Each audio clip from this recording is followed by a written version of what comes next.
حضرت سری سختی رضی اللہ تعالیٰ عنہ فرماتے ہیں باقی باتیں تو بعد کی بات ہیں، میں اس بات سے ڈرتا ہوں اپنے رب کا سامنا کیسے کروں گا، اللہ اکبر، کیسے اس کے حضور پیش ہوں گا،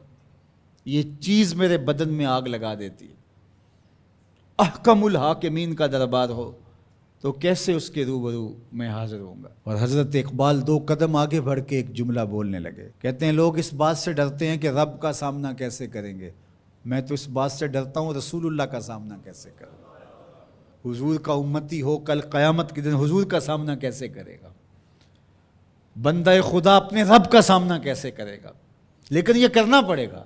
یہ نہیں ہے کہ کوئی فرار کا راستہ تلاش کر لے کہ میں نہیں کرتا، یہ کرنا تو پڑے گا، ہر صورت میں کرنا پڑے گا۔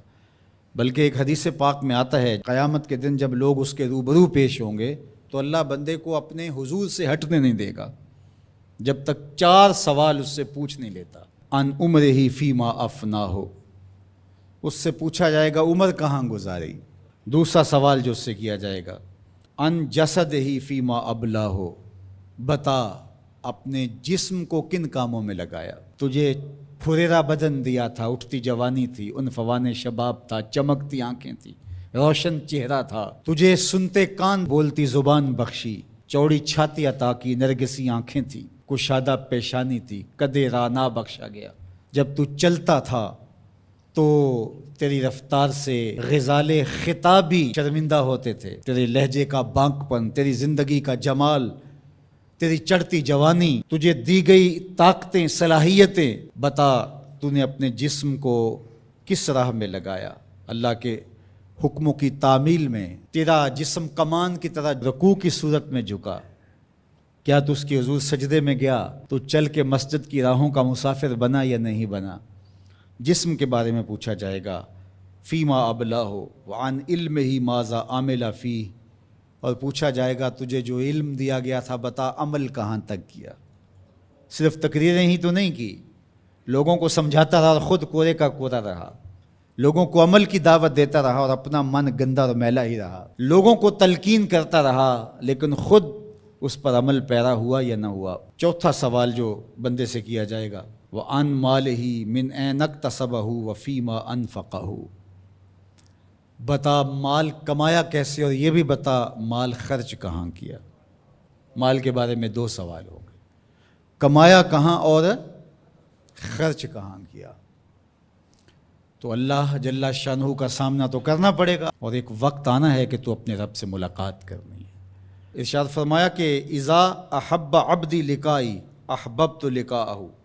وَإِذَا كَرِهَ لِقَائِي كَرِهْتُ لِقَاءَهُ، جب میرا بندہ مجھ سے ملنے کی چاہت رکھتا ہے تو میں بھی اس سے ملنے کی چاہت رکھتا ہوں، پھر وہ ملاقات تو پھر زندگی کی آرزو ہے کہ میں اس کے حضور جاؤں، لیکن اچھے اعمال کا ذخیرہ ہوگا تو پھر ملنے کی آرزویں ہوں گی، گناہوں کا بوجھ ہو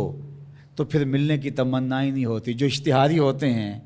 وہ تو شہر سے گریز کر کے پردے میں گزرتے ہیں، تھانے کے آگے سے کیسے گزریں گے؟ جن کے ذمہ جرم کوئی نہیں ہوتا تو ان کو کوئی پرواہ نہیں ہوتی ہے، اللہ کی پکڑ سے کوئی بچ تو نہیں پائے گا،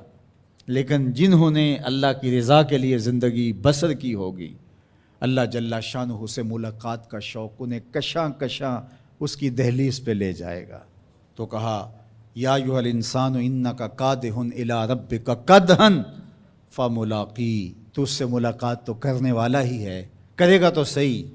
لیکن ملاقات کی کیفیت کیا ہوگی، حالت کیا ہوگی، صورت کیا ہوگی، اب یہ تیرے اعمال کے مطابق تجھے پتہ چلے گا کہ تو کہاں کھڑا ہے۔ تو اپنی مختصر زندگی کو مالک کی راہوں پہ ڈال دیں۔ یہ زندگی ایک بار ہی ملی ہے، دوبارہ نہیں ملنی۔ یہ اس وقت ڈاڈا پچھتاوا ہوگا، لوگ کہیں گے یا اللہ ایک بار بھیج دے بس، اب تو آنکھوں سے سب کچھ دیکھ لیا، دوبارہ تو سر سجدے سے نہیں اٹھائیں گے۔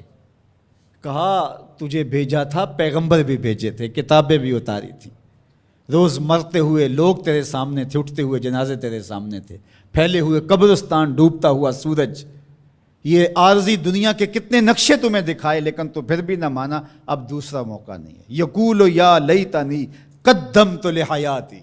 وہ کہے گا کاش میں اس زندگی کو اس زندگی کے لیے آگے بھیج دیا ہوتا، لیکن پھر سوائے پچھتاوے کے اور کچھ نہیں ہوگا۔